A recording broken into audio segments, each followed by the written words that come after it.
Back in the lab, and it's the first of many Minnesota Twins postcasts right here on the Locked On Sports Minnesota Network with myself, Luke Inman, on X at Luke_Spinman. Look at him. He's my co-pilot riding shotgun with me.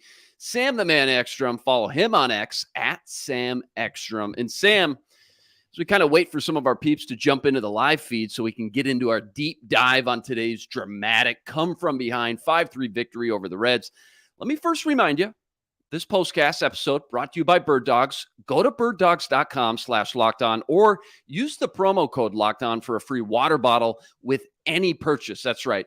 Any order, no matter the size, Bird Dogs is giving you a free water bottle with the promo code LOCKEDON. Don't miss this offer because you don't and you won't want to take your Bird Dogs off. I promise you that. All right, plenty to talk about on today's show, Sam. Rest assured, we're going to do a full deep dive on the full breakdown, the entire recap, today's 5-3 come-from-behind winner with all the news, the notes you can handle. But before we do that, let's just briefly get everyone caught up on the A topic, kind of on everyone's mind, which is that injury scare of not one, but two, the biggest names on the Twins. Of course, talking about Carlos Correa re-aggravating that foot injury on Monday night. He was quoted by saying he heard a pop, which is never what you want to hear. And then if that wasn't bad enough, last night you got Royce Lewis. He pulled up lame, trying to beat out that infield hit in the 6th inning. That was already stressful enough. But the real damage, that was done later in the game. He had to leave in the middle of an at-bat in the 8th inning with some hamstring tightness. So, Sam, obviously lots to digest here. Let's just start with Correa here first. Now that we know they've kind of put him on that 10-day IL, it was reported he got an MRI done yesterday. It showed that he did, in fact, have a full tear with that plantar fasciitis. But I think when you talk to other players who have gone through this type of tear before, this injury, you'll not only hear that there's actually some improvement, but there's some alleviation of some discomfort there as well.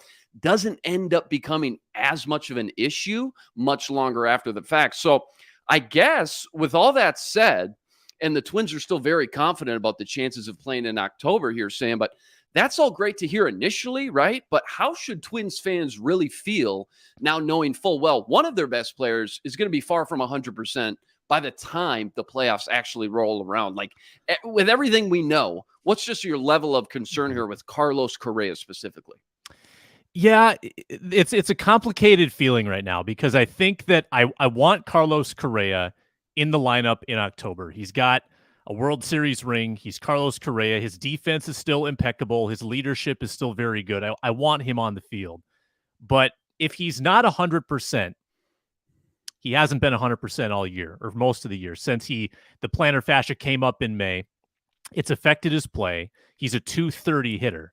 So the Lewis thing just concerns me far more because Correa has been struggling. Now, there's been moments in September where I've looked at Correa and I've looked at the way he's barreling the ball, some of his big hits. He's had some really good swings this month that kind of make me think, all right, this guy's going to be an asset in October. But Royce Lewis has been carrying your offense, and he's the offense, and you probably saw the stats on Valley Sports today. They're like scoring a run and a half more after the All-Star break. OPS is 100 points more, and Royce Lewis is a big reason why. So the Correa thing, I don't think it's the end of the world if he's not 100% in the playoffs. I believe he's going to gut it out, though. I mean, everything that was said today from the manager, the interim manager, from Correa himself, very optimistic he's going to be on the field. Clinching is an inevitability at this point, so give him the rest. Get him a few at-bats late in the season, if you can, in those last couple days, and then let him go. See if he can do it in October. But I think getting him the rest now is good. And he hasn't really been 100% for a while. No, that's a good breakdown there. And Royce Lewis, he tweaks the hammy in the 8th at the plate. This was just, it's a nightmare scenario to watch unfold last night because just being so close to the playoffs here down the final stretch. Now they're going to wait. They're going to get a little bit more info. They're going to do the MRI tomorrow once that kind of initial swelling goes down. So we'll know a lot more by then. But two things here for you. Number one, whether it was affiliated to it or not, when you see your best player pull up lame like he did in the 6th, were you just kind of frustrated at all that they didn't just pull him from the game right there? And then number two, just how crushing of a loss would this be? I mean, knock on wood, God forbid there's any, structural damage and the Twins would be without their best player for any portion of playoffs, let alone game one. Yeah, again, we sometimes knock the Twins for coddling players with injuries and being overly cautious. Well, this might have been a case where you should have been overly cautious with a player of that importance in, let's be honest, the games day to day right now are not that critical. You're going to win the division, and you're probably not going to catch Houston. I know that's in the back of people's minds, but I don't think that resting Royce Lewis, if you have any doubt, would have been a bad play. And some people brought up, well, if Rocco Baldelli was there, this would have happened.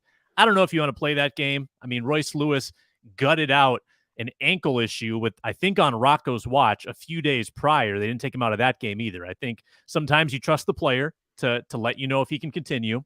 It looked like Royce wanted to stay in the game too after the hamstring issue, and Tingler said, no, you gotta sit down.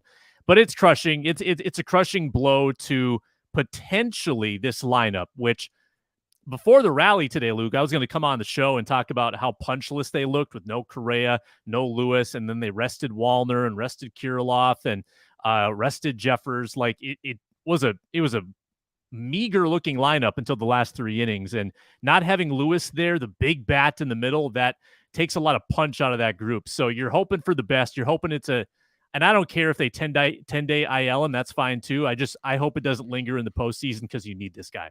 Yeah, I will say in the Giants, just grand scheme of things, when it comes to just the early thought process of these two guys and the injuries we just kind of saw play out over back-to-back nights, no less, maybe not as terrible of outcomes as we first initially expected or suspected, I should say. And what could have been, especially with Carlos Correa, specifically him, everything he's had to deal with this year with that left foot injury.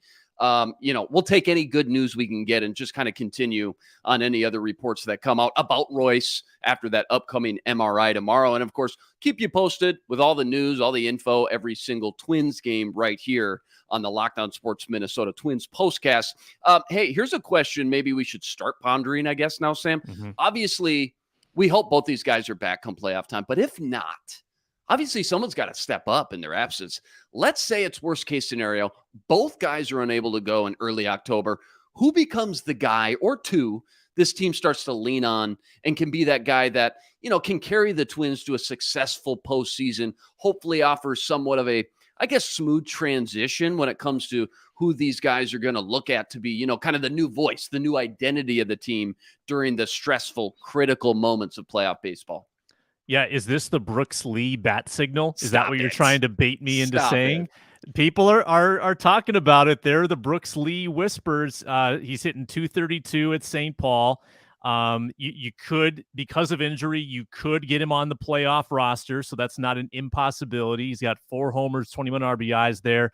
OBP is not great, like 299. He hasn't been amazing at AAA in 34 games, but he's still your top prospect, and you still need to inject something into this group.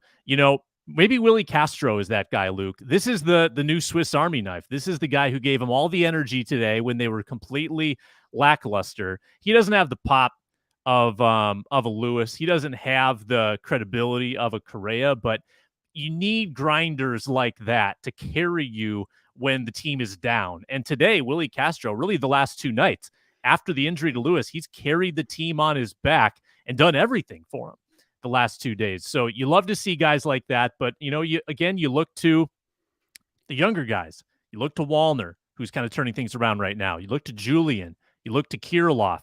You look maybe Larnach. Larnach could be a guy that steps up if there's a roster spot open.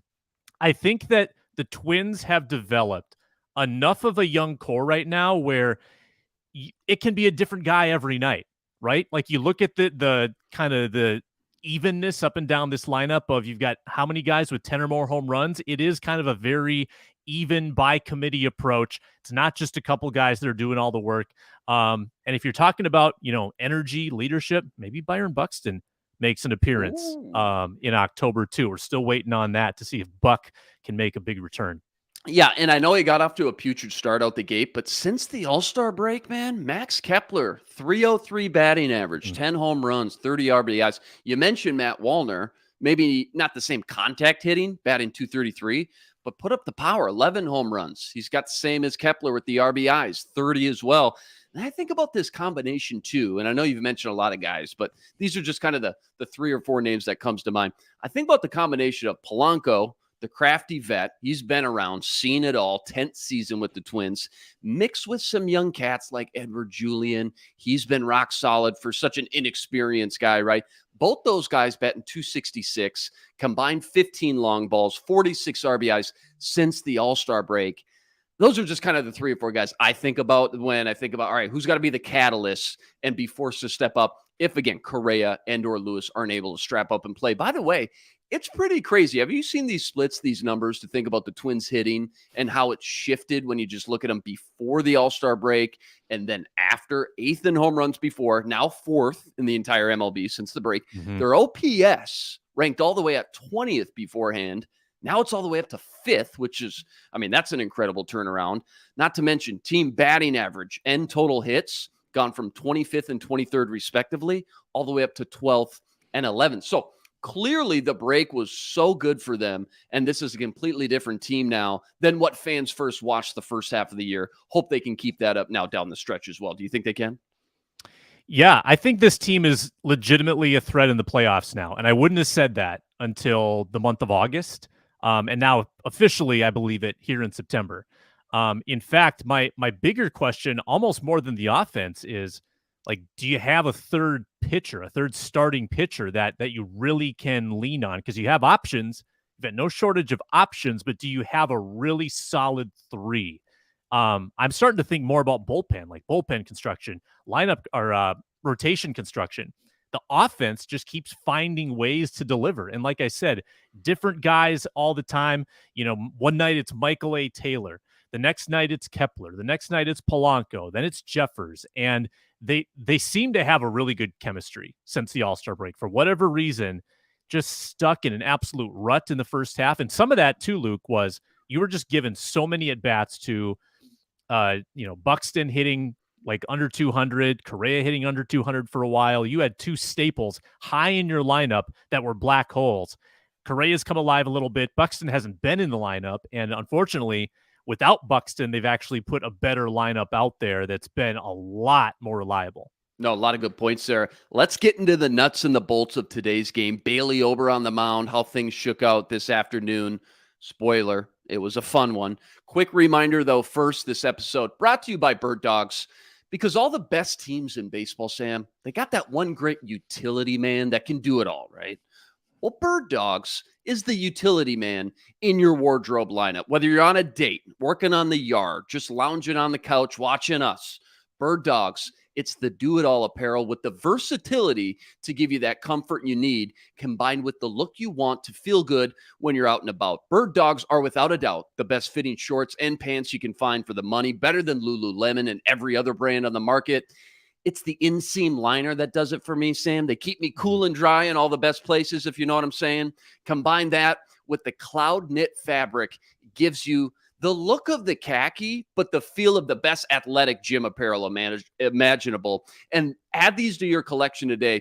It's an absolute must. And when you do, Bird Dogs is going to give you a free water bottle with any purchase. That's right. Go to birddogs.com/lockedon or just use the promo code LOCKEDON for your free water bottle. It's as easy as that. Again, that's birddogs.com/lockedon or promo code LOCKEDON when you're checking out for your free water bottle with any purchase. Plug these into your closet lineup and get the utility man your wardrobe has desperately needed. birddogs.com/lockedon. You're not going to want to take these off. I can promise you that. All right. Twins Reds, game 3 this afternoon. Both teams looking to win the series after splitting the first 2. And this thing got dramatic at the end, Sam. Bailey Ober on the mound. Let's start there versus Hunter Green. I do want to touch on Hunter Green in just a minute, just real quick. But Ober, He goes 5 innings, 97 pitches, and almost, you look at the box scores, man, almost a copy-paste duplicate of his last performance versus the White Sox. In fact, Ober, in 5 of his last 6 outings, he's gone 5 innings every time. Today makes 4 starts in a row where he's given up just 2 runs when he's made it through those 5 innings. Got a little trouble in the third, walked 2 batters, gave up a single. That gave up the first run of the game. Gets out of that jam. Very next inning, 4th inning, gives up the solo shot to CES, another Reds player. I kind of want to touch on here in a sec. But that was it. 5 innings again for Ober. Nearly 100 pitches again. 3 hits, 3 walks, 2 runs. How you feeling about Ober in these 5-inning starts we've kind of grown so accustomed to now? And when you think about the postseason, Where does he fall in the pecking order? I guess just what's his role look like for this pitching staff come October, in your opinion? Yeah, this is what I touched on earlier, and this is why I actually think there's a question about your number 3 starter, for instance, in a wild card round where it's just 3 games.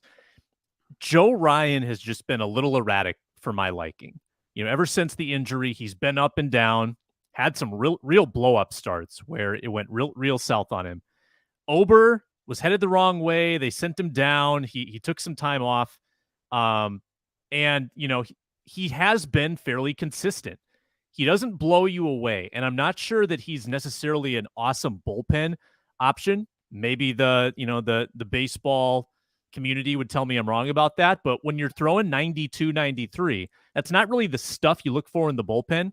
Kenta Maeda has a history of being a bullpen guy. I think Dallas Keuchel, with that lefty look, might be a bullpen option. Ober feels to me like if he's not in the rotation, I guess he's long relief, but I don't know if he's a one-inning bullpen guy. So Ober, if you can count on him to get 5 innings in the postseason and give you just a quality start, maybe not the most efficient pitcher ever, 100 pitches, 5 innings, but if he's given up 2 runs every single start, I'd take that in the postseason and then give it to your bullpen. So I think he needs to be on the table. I got to see what Joe Ryan offers you these last couple starts of the regular season. I think Ryan is the leader in the clubhouse to be that 3rd starter in the playoffs, but I don't think it's over yet. I don't think he's clinched it yet.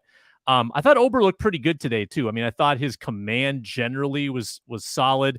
Obviously, served up a breaking ball to CES, which you don't like to see, but he mitigated. He limited the damage. I think he put a guy on in the 5th inning. Pitching coach came out, probably had 1 batter left in the game, and I think he struck the guy out. So good job by Ober today when the lineup, if they had fallen behind by like 5, Luke, this one's over. I don't think they're clawing back in that game the way they looked against Hunter Green. So props to Ober for just keeping it tight.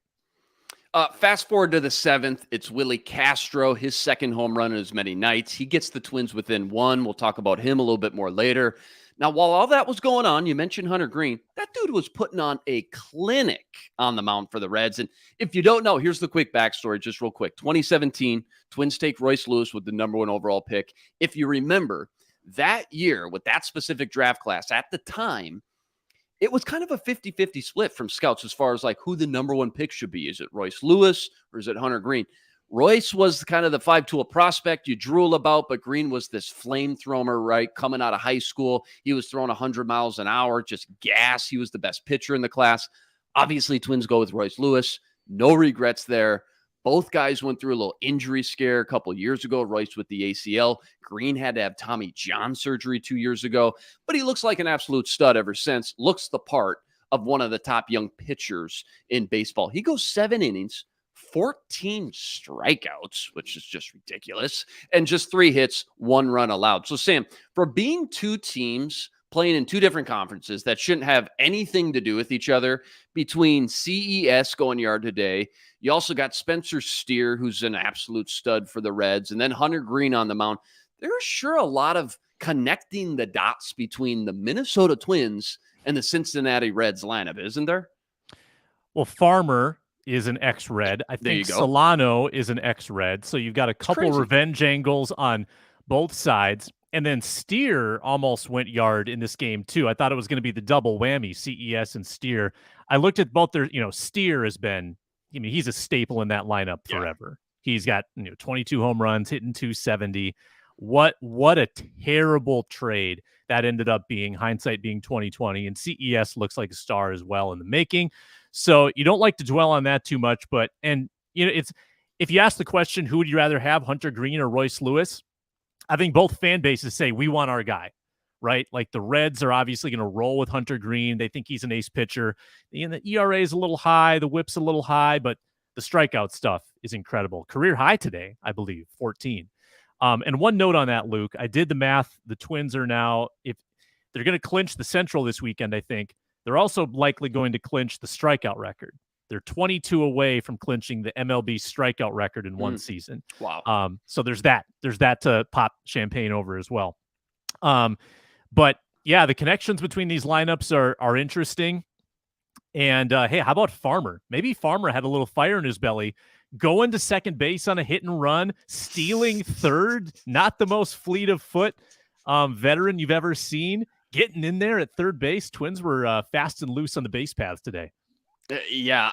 Again, quick step back. I mean, no regrets as far as selecting Royce Lewis, who's been dubbed, I mean, Mr. Grand Slam this month. He looks every bit the part of a number 1 overall pick. It was just so funny, though, to think about the fact Hunter Green was so close to becoming a Twins pitcher not so long ago. On top of the fact, Sonny Gray has helped the Twins so much since, we've acquired his services, even though, like you mentioned, they coughed up CES and Steer to do it. So just a lot of 6 degrees of separation going on today and in this series. And it would have been, by the way, awfully fun to see Royce Lewis versus Green today on the mound in a almost Batman versus Superman type fashion with just how good both those guys have been this year. All right, let's pick up where we left off. Twins down 1 going into the bottom of the 7th.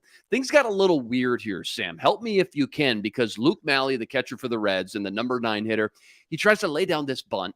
He gets hit in the hand, but because his hand is wrapped around the barrel of the bat, everyone, including even Dick Bramer on the call, just assumed, like, all right, that's his fault. He should be out. The play gets challenged and then overturned, and it turned out to be a pretty costly series of events because he somehow gets to come back up to the plate. He sends a looper into center field. Michael A. Taylor can't make the diving catch. Reds go back up 2 runs in the 7th. What the heck was that, man? My head is still spinning right now trying to figure out what just unfolded.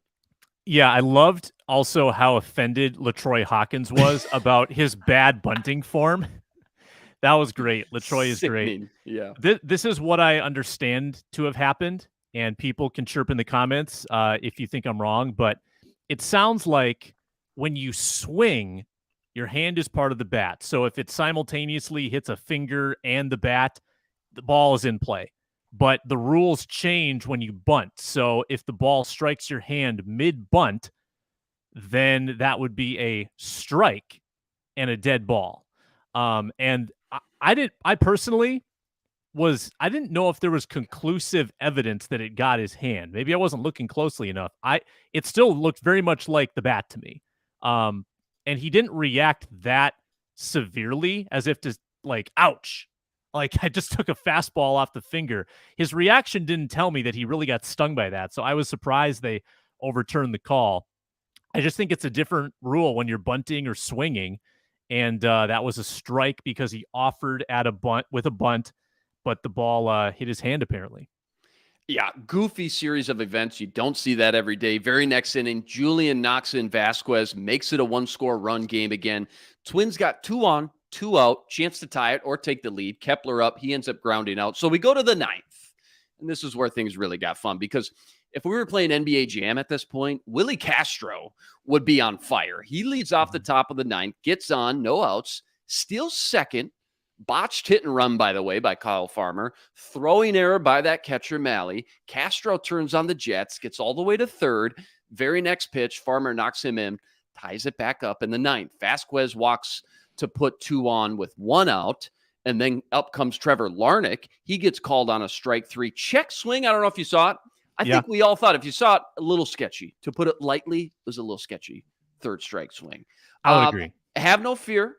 Jorge Polanco comes up, drives a first pitch fastball through the right side of the infield. 2 runners score. Twins all of a sudden, been losing all day, take the lead in the 9th, 5-3. Twins rally back thanks to that late spark from Willie Castro. Had some clutch hitting by Farmer and Polanco at the end. Not to mention some frisky base running there, some calls to stay aggressive on the base pass, if you will. Something, at least when I've been watching, I haven't seen a lot or a ton this season by this team. And that's Sam Ekstrom. I mean, that's your ball game. Your thoughts, I guess, just kind of on the wild and crazy day game by the Twins and how they can build off this momentum just psychologically after the way they battled back without Correa and without Royce Lewis and some other big names, by the way, out of the lineup today. Yeah, they kind of put out an unserious lineup today and still won the game. Like, this is the lineup that I expect to see, or I expected to see, like on Saturday. Like, let's say they clinch on Friday night and then party the night away. I expected a lineup like this the day game after that. Because this was not a lineup intended to score a lot of runs. Like I mentioned earlier, no Wallner, no Kirilloff, no Jeffers, obviously no Correa or Lewis. So you've got you're one of your weaker lineups that we've seen in a bit. And to find a way to still scratch out 5, Willie Castro manufactures a run basically by himself in the 9th inning with the bunt, the steal, the advancement, and the Twins run a razor's edge on the base paths too. Like Castro could have been out very easily at third.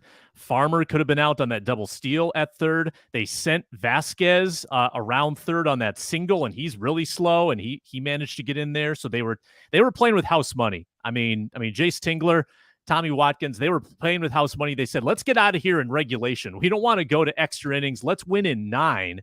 And they do. Big hit by Polanco. Love him as a switch hitter. Clutch at bat. And the Twins took on a team, Luke, that cared.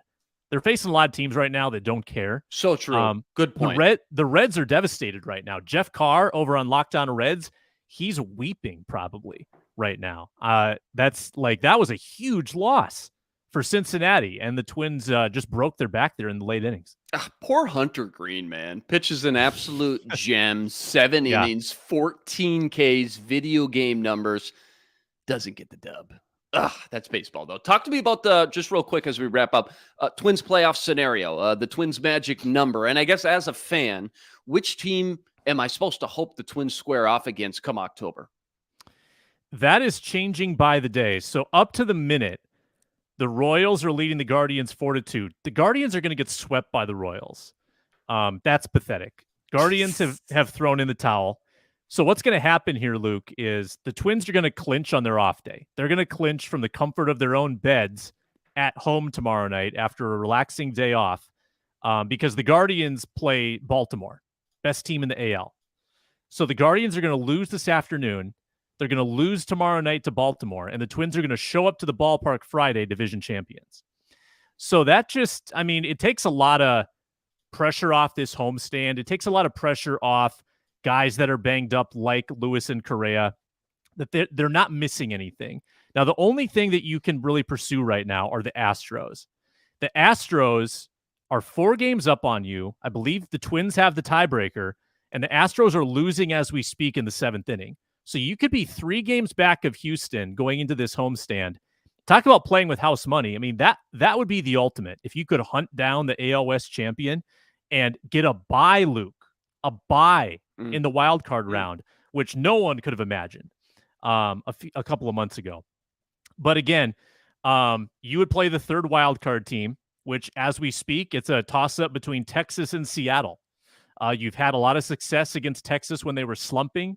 Seattle's a good ball club as well. Could be Toronto in the mix. I think you want to play Texas, but I don't have a good read on this yet. This is we're going to have a lot of Locked On Twins postcast shows to talk about who we want to play because it's changing by the day. Yeah, absolutely. Can't wait to dive into all that as the playoffs inch closer and closer. Hey, so glad you guys could join us. I want to thank everyone for tuning in, following along on today's postcast. Next time, we'll try to get to any questions, comments in the group chat as we move along. But another reminder, we're going to be here nearly every single game from here on out the rest of the Twins season, including the postseason, where we're going to get our guy, the Twins guru, Brandon Warren, to help break us down all the action. Can't wait for that. That's your reminder, by the way. Go check out Warren every day on the Locked On Twins postcast because he's pumping out everything you need to know as the Twins try to get hot and get healthy, too, heading into the postseason. But that'll do it for us, man. This is our first Twins postcast, Sam. Fun game to start with. I'll tell you that. Here's to many more Twins victories along the way as well.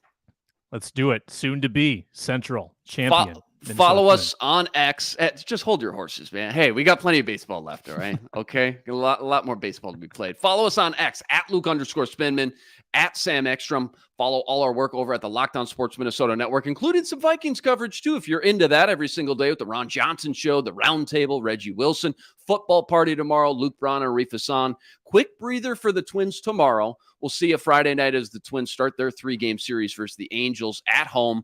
Pablo Lopez on the mound. First pitch, 7:10 p.m. Central Standard Time. For Sam Ekstrom, I'm Luke Inman. Twins win a dramatic comeback versus the Reds to take the series. We'll see you Friday night right here on the Locked On Sports Minnesota Network. Until then, signing out.